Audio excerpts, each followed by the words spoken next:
in New York. This is the Channel 11 News at 10 with Mary Murphy, Howard Thompson, Don Gould Sports, and Joe Cioffi Weather. They lived a terrible life of virtual slavery. Tonight, we take a look inside that world. Good evening. It's a story of exploitation and abuse that's horrified New Yorkers. And it's not over yet. 7 suspects were arraigned tonight in connection with holding dozens of deaf and mute Mexicans as virtual slaves. More information is now emerging about the crime, including allegations that at least one suspect was making $100,000 at the victim's expense. We get more on the story from Ellyn Marks.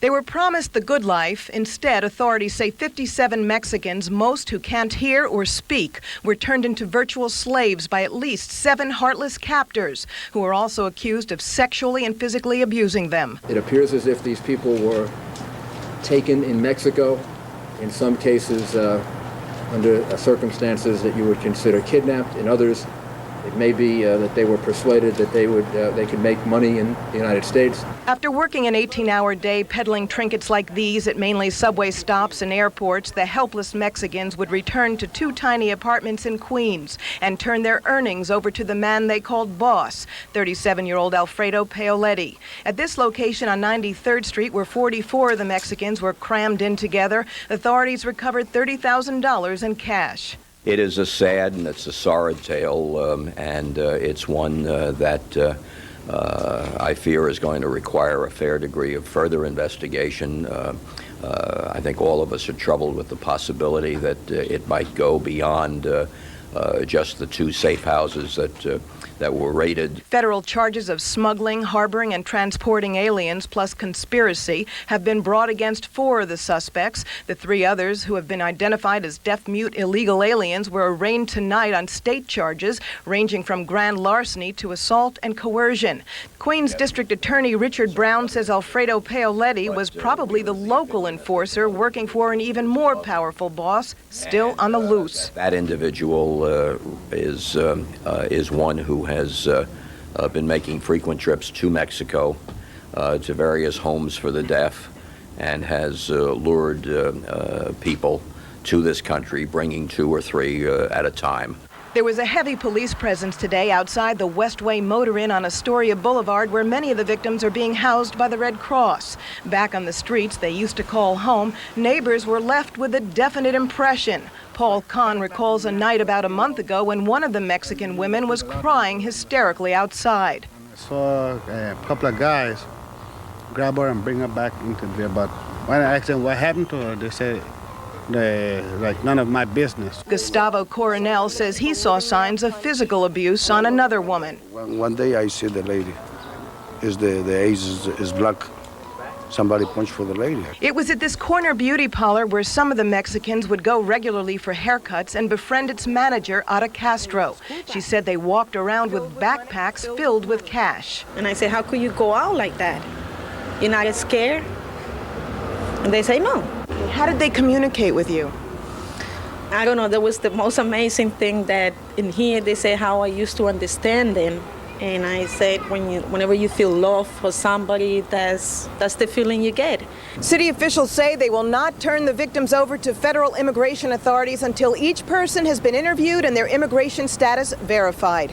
At the Queens County Criminal Courthouse, I'm Ellyn Marks, Channel 11 News at 10. A Brooklyn mother and her small child are alive and well tonight, thanks to the valiant efforts of some fast-moving hero firefighters. Cathy Hobbs has their story. Hours after fire destroyed a family's home, neighbors offer words of comfort to their relatives. For a Brooklyn family, the damage to their home, the broken glass, burned belongings don't compare to what they could have lost. 2 men kicked their front door open. Joyce Saba believes a woman and child inside the house didn't know fire had engulfed the first 2 floors of their home. When she and other neighbors saw flames bursting from the windows, their cries for help alerted the people inside. We started just screaming in there, is anybody in there? Is anybody in there? Get out, there's a fire. When firefighters got to the house around 9:15 this morning, they found it in flames, a mother and her 14-month-old girl desperate to escape.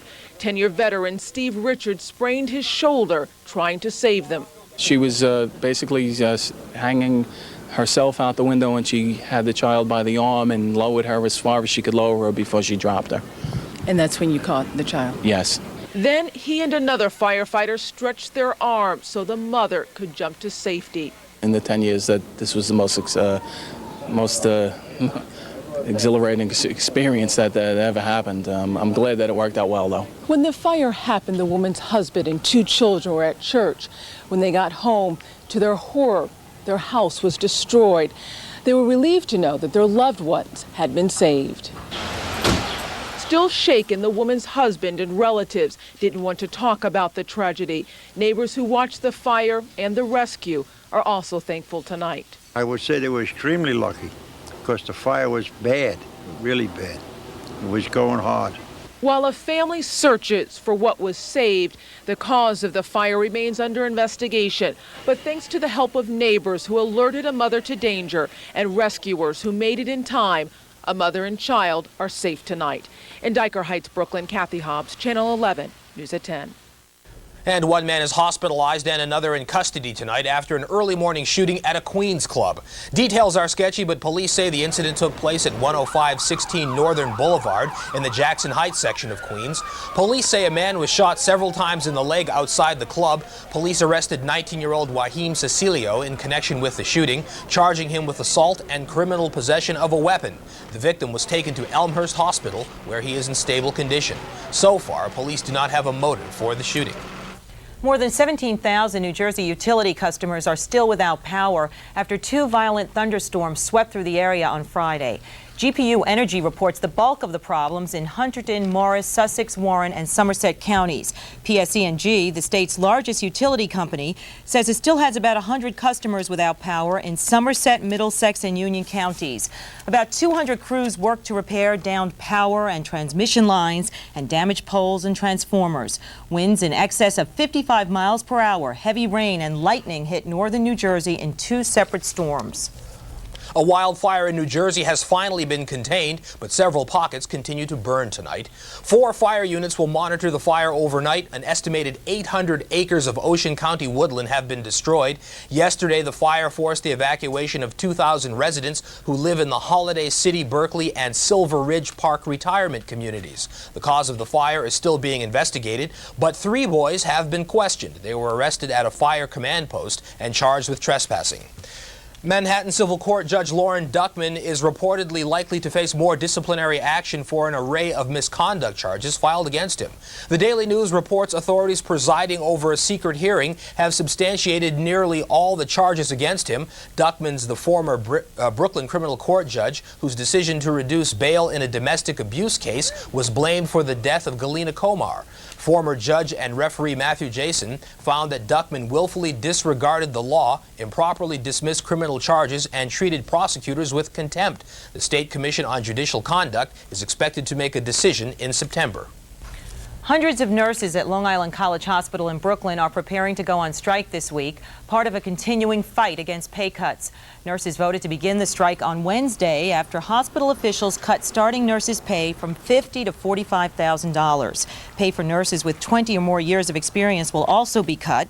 Hospital officials say the cutbacks are necessary as part of an effort to scale back expenses. But union officials say if nurses accept the pay cuts, other hospitals would most likely try to impose similar reductions.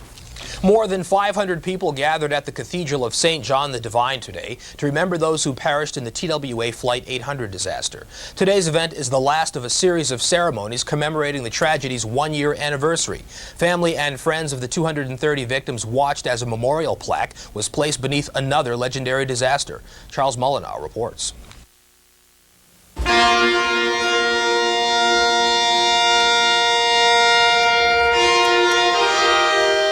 The Cathedral of St. John the Divine provided a majestic venue to again remember those killed in the crash of Flight 800. Daniel Collis, Richard G. Campbell, Paula A. Carven. We recollect the little personal images, the sound of a voice, the look in the eyes, the touch of a hand. Tracy Ann Hammer.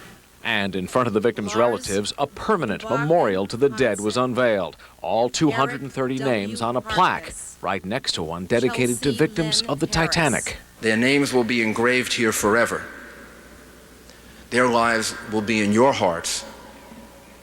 But their lives are going to have meaning beyond even our own life by being here. Today's ceremony was the last of 4 days of observances of the anniversary. Now many of these relatives will be heading home, some with that sense of closure they've been looking for, some without it.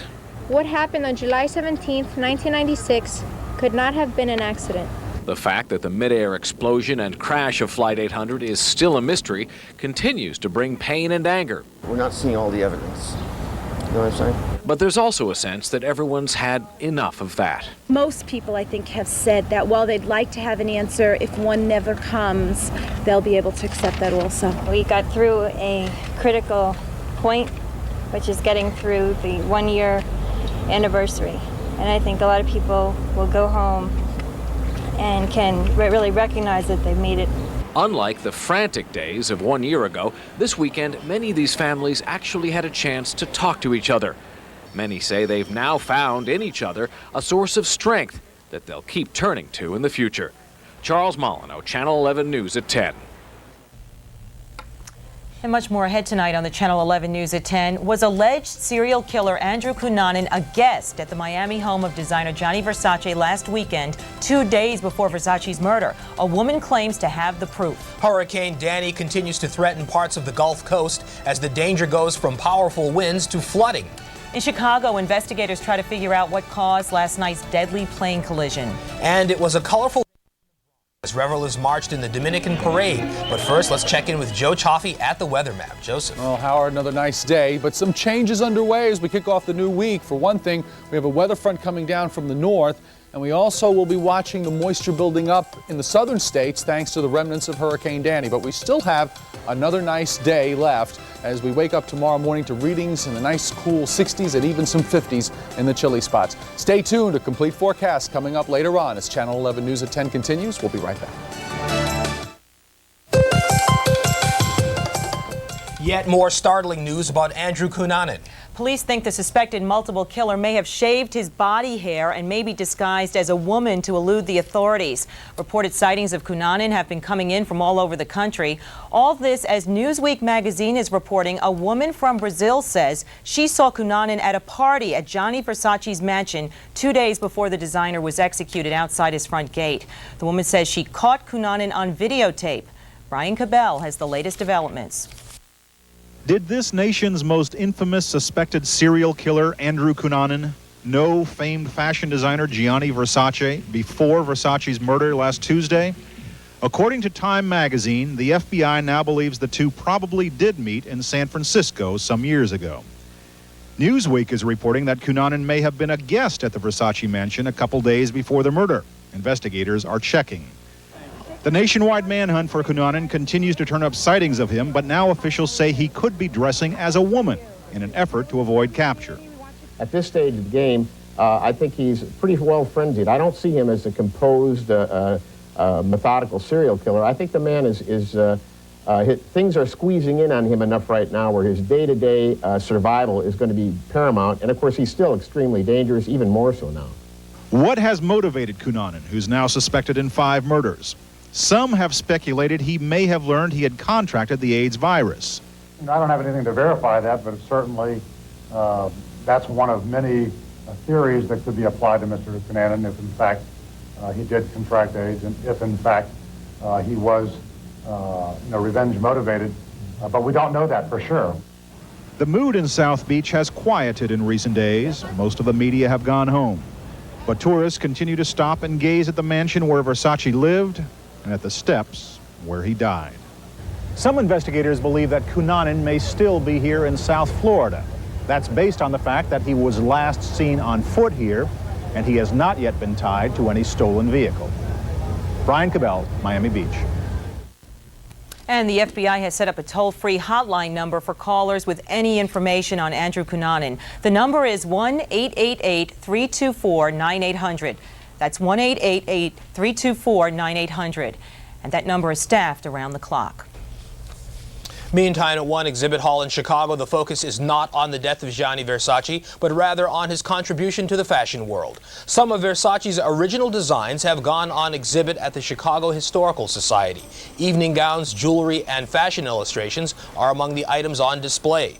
Organizers say the exhibit was put together to honor the memory of the great designer who left his mark on the fashion world.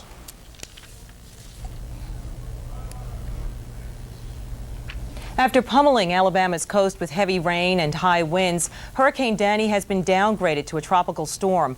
But what the storm lacks in strength now, it's making up for in staying power, leaving damaged homes and flooded towns in its path. Charles Zewe has more. Creeks and rivers swollen with more than 30 inches of rain from Danny surged out of their banks, flooding low-lying homes in the storm's path. Rescue teams Sunday evacuated scores of people caught off guard by rapidly rising water. The ill had to be helped from their homes. At least one motorist was pulled from a swamped car. It's the worst it's ever been. I've been here 20 years and it's never been this bad. Rescue officials said it was a matter of residents underestimating Danny and waiting too long to get out of their homes. Some of them had a chance to get out last night and did not think it was going to be as bad as it is. That's right. Crampton and his wife Barbara were among those who lost everything. The river was coming up so fast that a lot of locals just really didn't believe that it was going to come up nearly as fast as it did.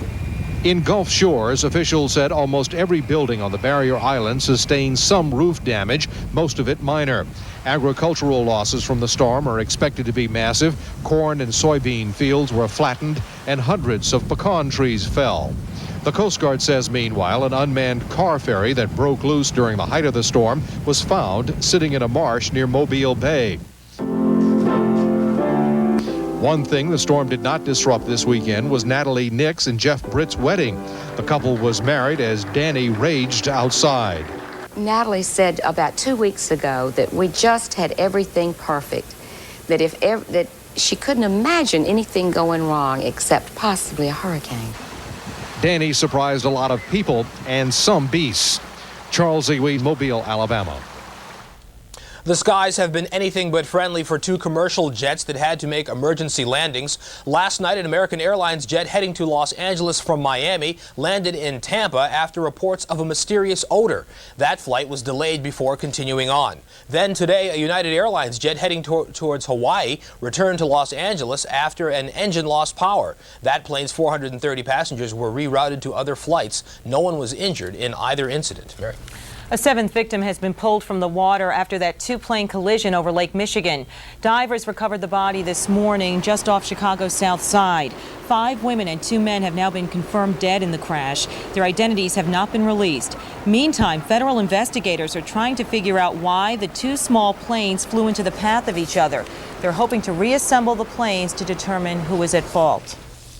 Leaders in the top ranks of the Republican Party are trying to restore order after word of an apparent power struggle between New York Congressman Bill Paxton and White House Speaker Newt Gingrich. House Speaker Newt Gingrich.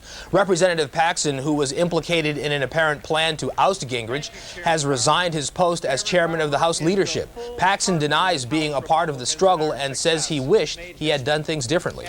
Mistakes were made. I made mistakes in the way I tried to handle the diffusing of this problem. Specifically, didn't inform the speaker of the problem early enough, and certainly didn't anticipate when it blew up that it would have the impact that it did on our agenda and on our conference.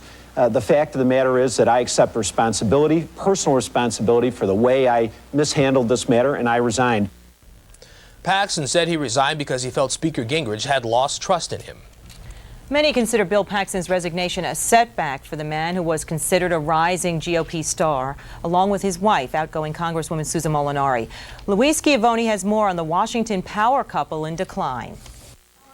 As they say in Washington, Bill Paxton and Susan Molineaux had a seat at the table. Even their baby had a seat. Has your daddy been nice to you?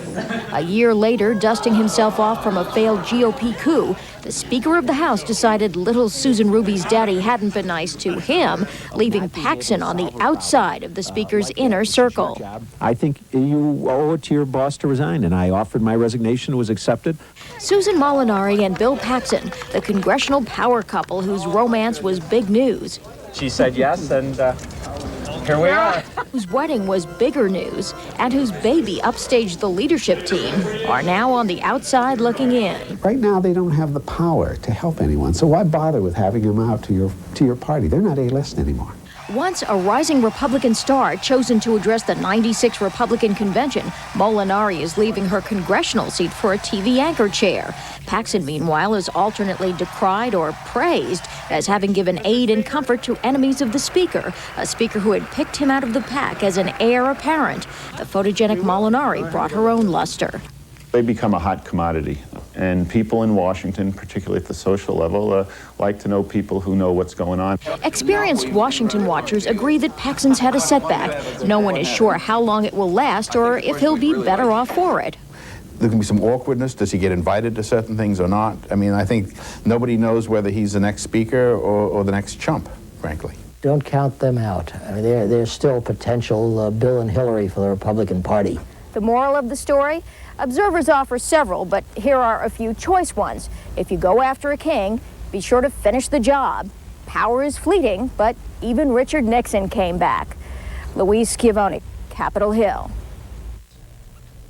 When we come back, the flood emergency continues in Europe as riverbanks begin to overflow, and Pope John Paul offers prayers to flood victims. As questions surround the safety of the diet drug fen-phen, people are now turning to the herbal version, but is it safer? We'll take a look. And they're big at the box office. Now people are snatching up their own piece of comic fantasy art at very real prices.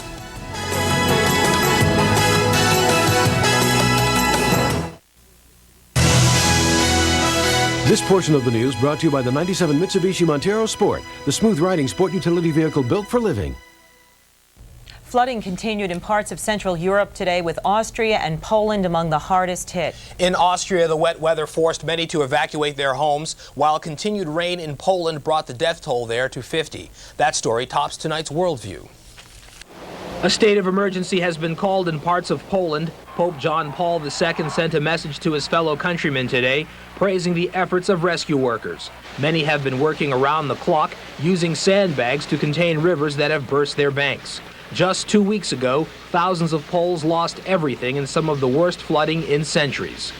In Northern Ireland, there's a mix of hope and skepticism today as the Irish Republican Army began observing its second ceasefire. The group announced a halt to hostilities yesterday. The move opens the way for its supporters to join peace talks with Northern Ireland's pro-British Protestants. Meanwhile, Sinn Féin leader Gerry Adams is denying reports that IRA leaders could withdraw the ceasefire after 4 months if sufficient progress isn't made. And in Liberia, foreign observers are calling the country's peaceful presidential elections a near miracle. They're reporting an 80% turnout for balloting. Just 14 months ago, this country was mired in brutal factional fighting. One of the frontrunners in the election is warlord Charles Taylor, who started the war. Results aren't expected until later this week. A Canadian court has issued an order freeing an Alaskan ferry from a port blockade in British Columbia. The blockade began yesterday morning when more than 150 fishing boats penned in the ferry after it docked. The Canadian fishermen are upset that Alaskans have been intercepting sockeye salmon bound for Canadian streams. They say they won't move until they can talk with the Canadian fisheries minister. That's not expected until tomorrow. 300 passengers on board were allowed to leave and spend the night in hotels, but they were boarded today. Despite the court order, many Canadian fishermen have refused to leave.